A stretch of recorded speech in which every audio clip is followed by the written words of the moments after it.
台南是历史古都，宗教文化底蕴清高，其中喜洲万丰宫也是喜洲地区的信仰中心。因一年一度的喜洲万丰宫三府千岁圣诞文化季活动，将伫咧5月24号登场。区长萧秀华表示，感谢庙方规划一系列精彩宗教活动，带领民众深入了解传统庙宇文化。万丰宫一直是咱喜洲啊这个地区的一个信仰中心，啊，咱伫咧推动文化、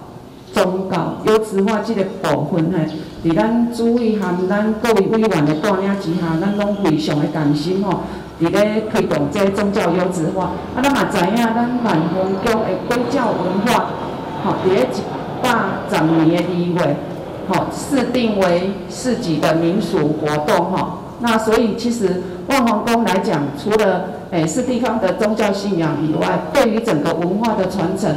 身负非常重要的一个意义哈。今年文化季活动，庙方特别邀请春美歌剧团以及影视歌车来演出。另外，还有7间小学再来艺定表演、博发财经、信徒摸彩等活动。礼拜日，王爷正日4月10日，咱有香槟，啊，佮兼迄个歌车堂的迄个演出，啊，咱歌车迄个个拢伫遮，迄个节目的迄个演唱的歌手，吼，啊，重点就是咱庙面提供一寡迄个个资金，啊，咱尤其是咱信徒摸彩，吼，啊，伊个几啊工拢无办理即个，啊，咱迄工规个庙埕就是拢几个人啦，安尼拢地方的，咱喜洲啊人拢出来共同来参与啦。结合我们地区的一个这样的一个信仰文化，然后呢，也让